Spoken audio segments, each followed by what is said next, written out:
Hey, it's the Nerdy Sports Fan. We're talking Week 4 NFL action, and we're straight away Thursday Night Football. We've got a great matchup between the Philadelphia Eagles and the Green Bay Packers.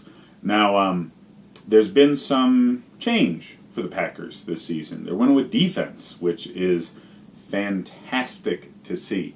It's odd for the Packers, but for all of the northern cold cities, that's really status quo. You look at Pittsburgh, when they've had very good winning teams, Baltimore, New England, it's defense first. If you don't have a very strong defense, you can't handle what's going to come in your own stadium with the cold weather. It's just that Green Bay's had such good quarterback play for so long with Brett Favre and Aaron Rodgers back to back. We're not used to seeing them have to rely on that. Don't forget, though, that probably the best Green Bay team that we've seen involved Reggie White, and that's defense. So now that Aaron Rodgers finally has a good defense behind him, we're seeing him and the team take advantage of that by changing their game plan up and being more run-centric, more conservative passing. So, fantasy football-wise, this has ruined Davante Adams. He's no longer a top 10 wideout right now. There's just much better scoring offenses throughout the league right now, and you've got number 2 wide receivers on some teams that are producing more than Adams is right now. So, take that with a grain of salt, of course. I mean, he's a great player. He's got a great quarterback. He's going to break out now and again. He's just not that elite tier that we were expecting out of him. So, production elsewhere is going to need to be found. Valdez-Scantling is still a good option. But beyond those two, and nobody's really consistent with targets. So, as far as fantasy football goes, they're the only two you really should be thinking about in general right now, wide receiver-wise for the Packers. Their running game is what really matters, and Aaron Jones dominates that. If you picked him up in the draft, you probably got him at a lower position than he's rated at right now, simply because nobody really expected this out of the Packers. Everybody was expecting that pass-first up-tempo, because that's really what they're thinking of when these young offensive minds are coming into the league, like their new head coach here. But really sit down and look at these games.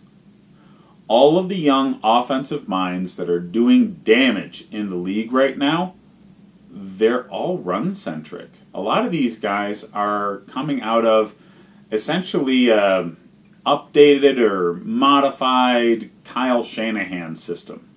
So, yes, it's a West Coast offense, and you associate that with short passes and up-tempo. But West Coast offense has always had creative running schemes, very creative running schemes, and the passing game works because the running game works. So, yeah, it's run first, and Aaron Rodgers is benefiting from that by not getting hurt all the goddamn time. So this is very good for the Packers. Now, the Eagles, injury bug. Let's look at their injury list right now. You got Deshaun Jackson, Clement, Darby, Jerrigan, Barnett.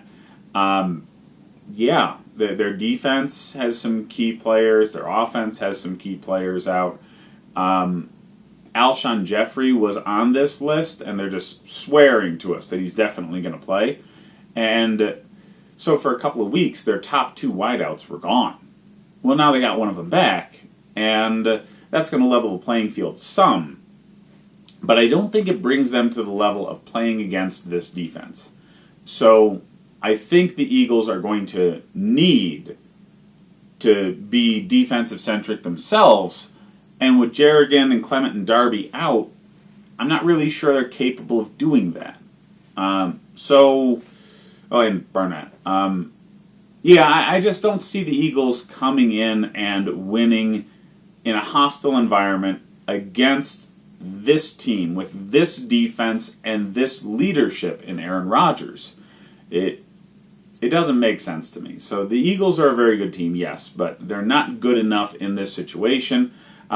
We've got, a 4-point spread, and if you look at these teams against the spread, the Packers are 3-0 against the spread right now. I don't know why Vegas hasn't caught on to how good this defense is, but a 4-point spread is crap.